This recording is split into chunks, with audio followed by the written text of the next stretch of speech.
Hi everybody, welcome to Combat Japan. I'm your host Andres Vergara. Today we're going to be reacting to the Nagoya Basho, which is the July Grand Sumo tournament which just took place in the IG Arena in Nagoya, Japan. We just wrapped up day 15 and we got ourselves a champion in Aonishiki, the Ukrainian phenom, making his return after being absent last tournament. And man, what a tournament this was. If you compare this to the last tournament we had, the Natsu Basho, the summer tournament in May, completely 180, right? So if you remember in the last tournament, half of the Sanyaku, the name ranks, were injured and completely out of the tournament.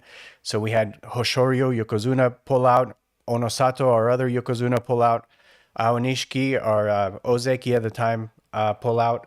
I believe we had Takayasu pull out as well, and we might have had Kotozakura pull out at some point as well. So we half of the guys missing.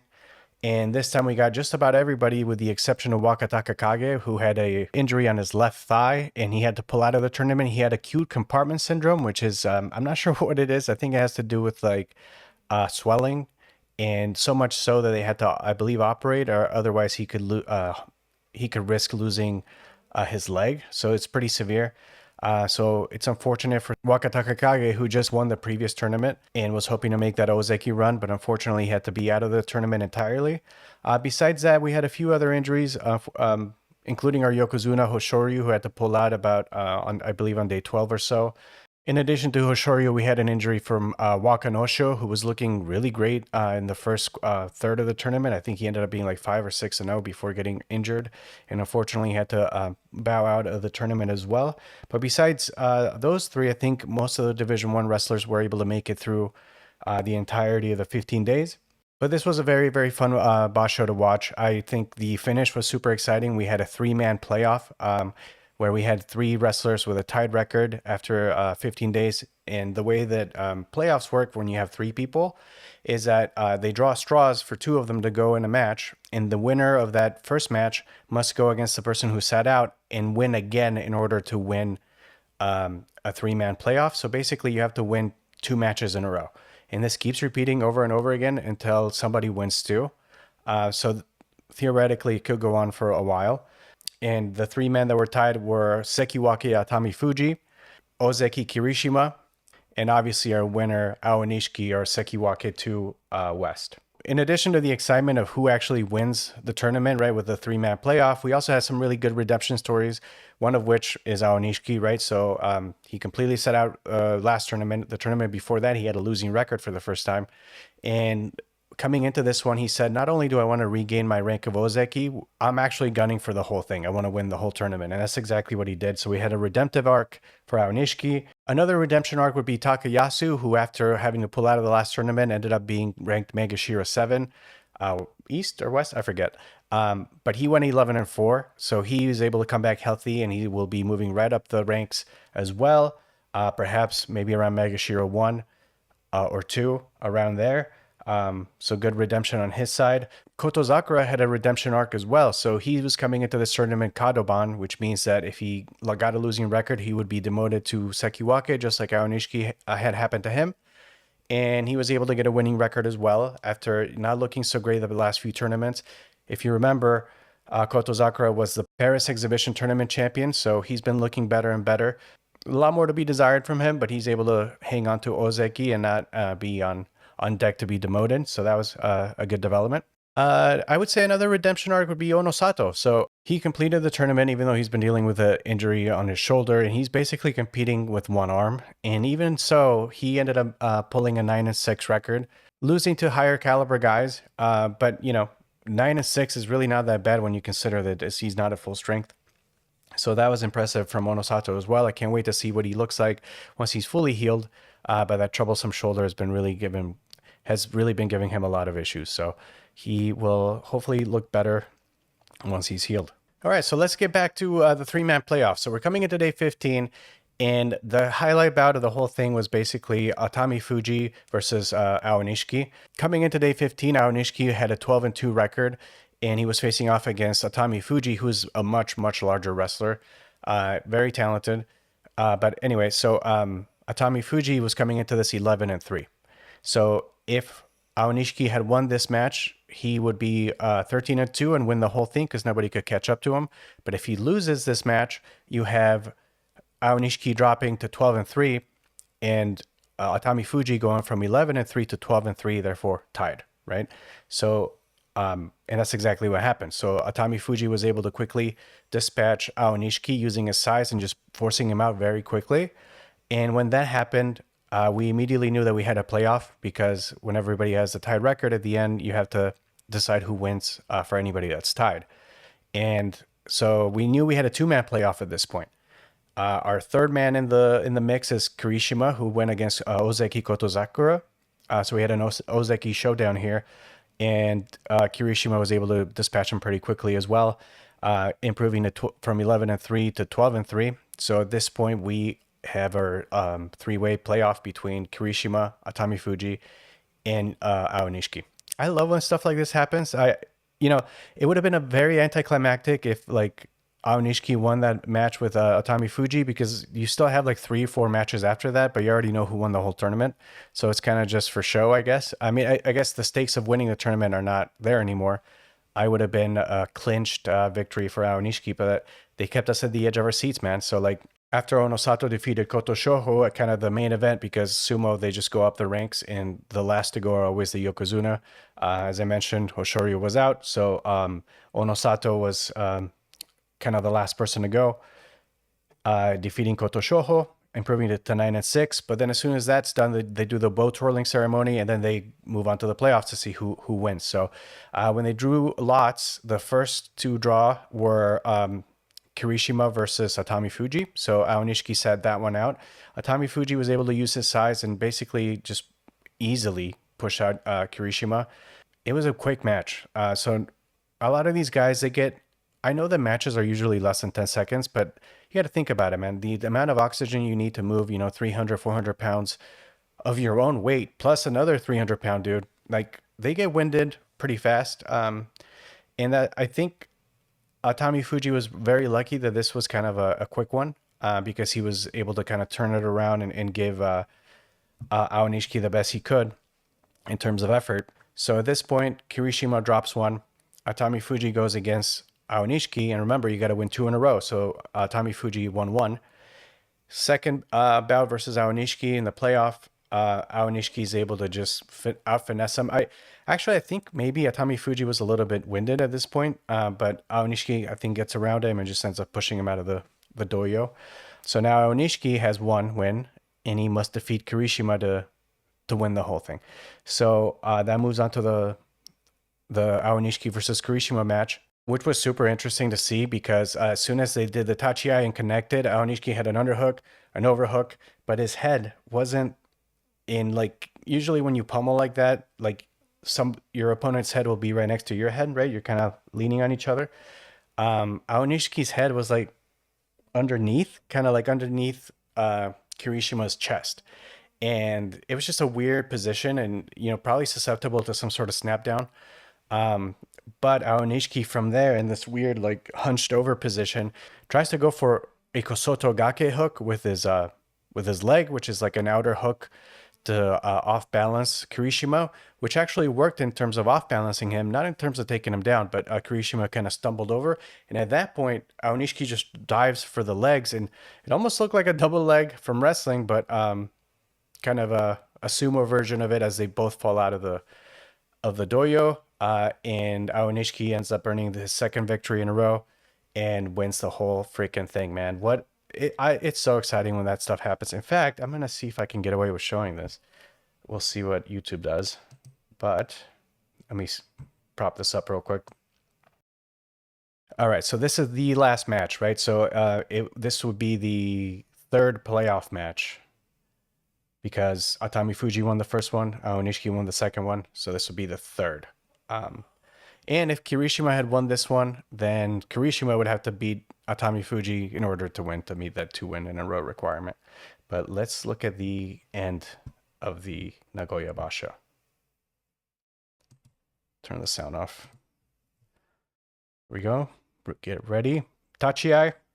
Okay, so there's the underhook, overhook, but look at his head. It's like underneath Kirishima's chest. Look at that.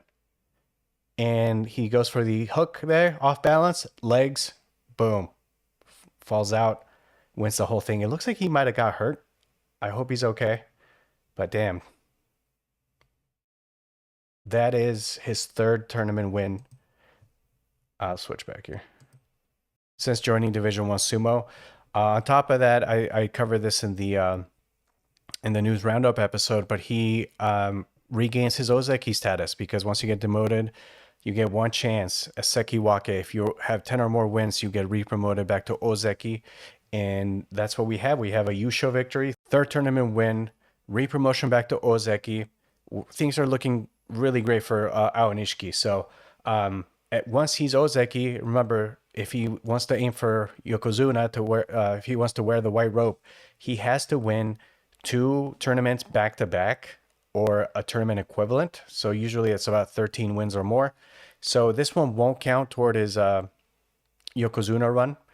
But if he keeps this up, you know, and he has his Ozeki status, we could see a third Yokozuna. We could have the Ukrainian Aonishiki kind of move on to that spot. And that would just be really cool, especially considering that, you know, on the flip side of how cool this tournament was, let's talk a little bit about our Yokozuna, man. They not looking so great. I would say they're both injury prone. Ono Sato has been dealing with the same injury over and over again, whereas Hoshoryu always has something different going on. Obviously, they're both extremely talented, and when they're healthy, they're tough as hell to beat, but just not a good look for Yokozuna getting 10 or less wins pretty consistently and handing out Kimboshi, which is it's a golden star. And what that is if you're a non-Sanyaku wrestler, so the named ranks, if you're not that, if you're a Maegashira 1 through whatever, 16, and you beat a Yokozuna, you get a award called a Kimboshi, which means golden star. And they're, first of all, supposed to be rare. Like, they shouldn't be handed out like candy because a Yokozuna is supposed to be like the best there is, right? So it should be, it's a big upset usually. And the wrestler that gets a Kimboshi ends up getting a salary increase permanently every time it happens, I believe. So these guys are kind of handing them out quite a bit. I think 3 of them happened this tournament. 2 of them were to the same wrestler, Fuji Nokawa, who actually got them back to back. And in the previous tournament, it might have been the previous or the one before that, did the exact same thing. Back to back, just beating Yokozuna. And this guy is not even in the Sanyaku. It's not to say he's not good. He's a very good, scrappy wrestler. He's just a bit undersized, but extremely talented and aggressive. But again, like, he shouldn't be beating Yokozuna willy-nilly. Nobody should. And then I think the other Kimboshi that happened this tournament was Yoshino Fuji beating Ono Sato, who's been wrestling with that one arm. So it would be kind of nice to see a Yokozuna of Aonishiki's caliber kind of get in there and kind of uphold what you'd expect to see. Now, you know, I think a lot of people were very spoiled because we had the age of Hakuho, who pretty much never lost. He like just would destroy everybody and did it for like a decade. So not everybody's going to be MJ, right? You're not going to get Hakuho every time you have a Yokozuna switchover. I just think that, I don't know, these guys at the top, I really like them. I think at their best, they're incredible, but they're just having a lot of issues. So we shall see how that develops as well. All right, let's take a look at the Banzuke as well so we can kind of review a little bit what happened. We'll start from top to bottom here. So as I mentioned, Yokozuna Hoshoryu was out. Onosato go 9-6. Let's see. Kotozakura was Kadoban, but he improves to 8-7, so he got his winning record. Kirishima ended up losing in playoffs, 12-3. Atami Fuji, 12-3. Koto Shoho, if you remember, he actually won this tournament last year. It was his first tournament win, and he's been doing okay. So it's been a mixed bag with him. You know, he coming into this tournament, he's Sekiwake rank. He will be dropping down. He had a 6-9 record. You know, a lot of people were wondering if that was a fluke or what happened last year, and obviously he hasn't been able to do it since. But his brother, however, Koto Eho, is doing a lot better. We'll just jump down here to Maegashira 7. Koto Eho, man, he went 11-4. And he, along with Shishi, the Ukrainian Shishi, were, I think, the leaders for like a good stretch of the tournament. We'll get into that real quick. I'm just going to go top to bottom here.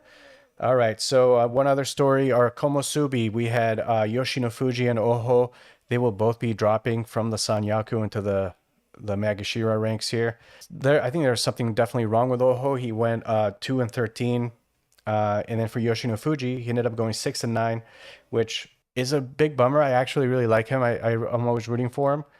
But it seemed like he was doing really well against the Sanyaku, and then in the latter half, when he was supposed to be kind of winning these matches against the Magashira rank and file guys, he ended up kind of not doing so well. So, but on the flip side of that, we had Fujinokawa, which I mentioned has his 2 Kimboshi. Oh, it looks like Gonoyama got a Kimboshi as well. But anyway, yeah, Fujinokawa will definitely be moving into the Sanyaku. He'll probably be Komosubi East or West. So that'll be his debut there. I mentioned Oho perhaps being injured. Speaking of injured fighters, speaking of injured wrestlers, I think there might have been something wrong with Megashira 3 Hirodu Umi. He's usually a lot better than that. He went 4 and 11. And then definitely Mitake Umi, who's ranked Megashira 11, had a 2 and 13 record. And he's a former Ozeki, I believe. So he will be dropping down to the Division 2 Juryo ranks, unfortunately. So just very uncharacteristic for these guys. I feel like it's pretty common in sumo to see like a losing record, to see like a 7 and 8 type record, or maybe 6 and 9. But like, Oho going 2 and 13, that's like you don't even belong there type thing. So usually that's indicative of some sort of injury. All right, let's see what else. Unfortunately, everybody's favorite wrestler Ura is not doing so hot at Megashira 5. He went at 5 and 10. I'm not sure if he's dealing with anything in terms of injury, or if perhaps he's just getting older. Maybe his natural position in the Banzuke should be a little lower. He's always exciting though, and he really brings it. He's a fan favorite, but didn't do so well this tournament. Wakanosho, as I mentioned, ended up going, I think, 5 and 2, and then had to pull out due to injury. He was looking very good. Oh, one of the stories, Fuji Ryoga. So he is at his highest rank ever at Magashira 9, and he went 10 and 5.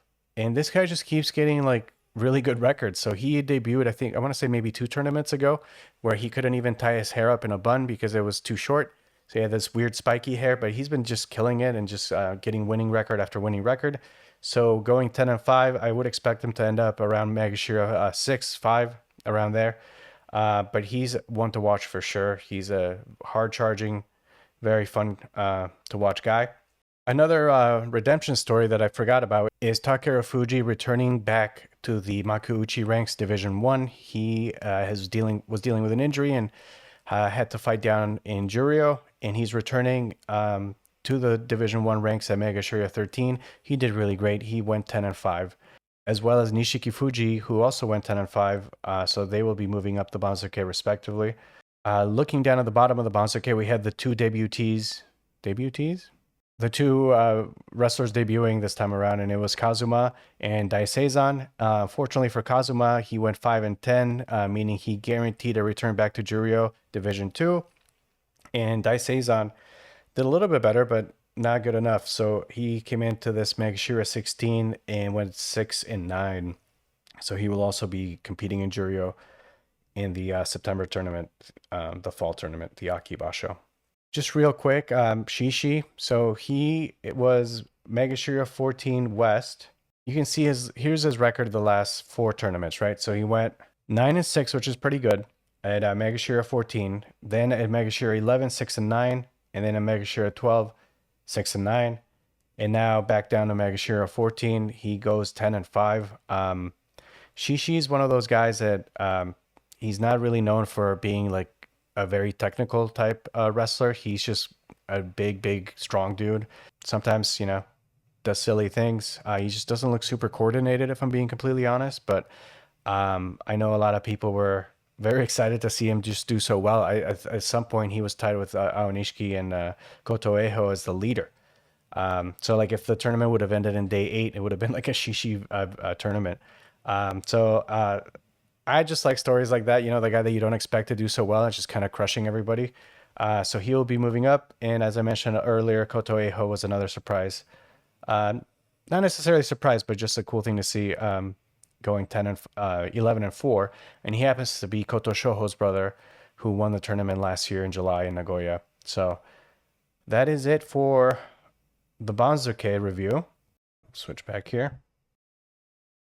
All right, so let's review the special prizes that they give out. So at the end of the tournament, the JSA gives out special prizes, and a lot of them are conditional. So they'll actually announce them before day 15 starts, and they'll say, so-and-so, if you win your last match, then you get this prize, and if you don't, then you don't. But they're highly motivated to get them. One, because they come with a cash prize. I believe it's about $15,000 or so USD. But yeah, looking at the technique prize, I believe that went to Aonishiki. That is a rarer prize that doesn't get handed out every single tournament. The next award was the Fighting Spirit prize, Fighting Spirit Award, which was received by Atami Fuji, Kotoeho, and Takayasu. And this is one of the ones that was conditional. More wrestlers could have got this one, but they ended up losing their matches on day 15. The Outstanding Performance Award was given to Fujinokawa for defeating both of the Yokozuna and receiving the 2 Kimboshi, and securing his spot in the Sanyaku in the Akibasho tournament. So that I think is it for prizes. And when you receive prizes, obviously there's a cash prize for winning the tournament, along with like this like very fun ceremony where they hand out all sorts of crazy awards, and like the trophies like are just ridiculous. There's like one of a giant cow, and they just hand them all these things, but they come with prizes too. So a lot of them are like a year's worth supply of rice, or a year's supply of beef, beer for a year. And sometimes it's not just for a year. It's like I think with rice, it's like a ton of rice, like literally, like they weigh it, and it's all sorts of fun goodies that no man can consume by themselves. So I think normally they end up sharing it with their stable mates and say, hey, now we have rice for a year or whatever. But yeah, really, really fun stuff. Aonishiki continues to look great. The next tournament will be in September. It's called the Aki Basho. It's the Fall Basho. So we will see Aonishiki be our Ozeki by that point. We will also have Kotozakura because he retained Ozeki, and then Kirishima because he almost won the tournament, and he's currently Ozeki as well. So we will have our 3 Ozeki kind of rotation, and unfortunately Wakataka Kage will be demoted because he was not able to compete this time around. So because he was Sekiwake coming into this. I feel bad for the guy. He's always kind of knocking on that Ozeki door, but it's a tough sport, man. Yeah, and we'll see how the Yokozuna do. Can they turn it around? Can the Yokozuna get healthy? Can Hoshoryu win his first tournament as Yokozuna? This guy is doing really well. He won at least 2 tournaments before getting promoted, but ever since he got the rank of Yokozuna, he has never won a tournament. He's been close. He consistently gets 10 wins or more when he's healthy, but hasn't captured that championship, which is something that kind of hangs over him and his fans. I'm a big Hoshoryu guy. I always want him to do well, but just hasn't happened, man. But that is it. That is my reaction and rundown of the Nagoya Basho. Please, please, please try to watch Sumo because it's so freaking fun. I watch it on Abema, which is the Japanese like live streaming TV thing. It's like cable on the internet. I have to do it with a VPN, but there are other ways to watch it as well. You can watch it on Twitch. You can watch it on NHK, the Japanese national broadcaster, if you have it in your cable package, or if you want to pay for some sort of subscription. I'm not sure if they have that. But anyway, Sumo's awesome. This tournament was awesome. That is all I had. So we'll catch you in the next one. Thanks so much for watching. Bye.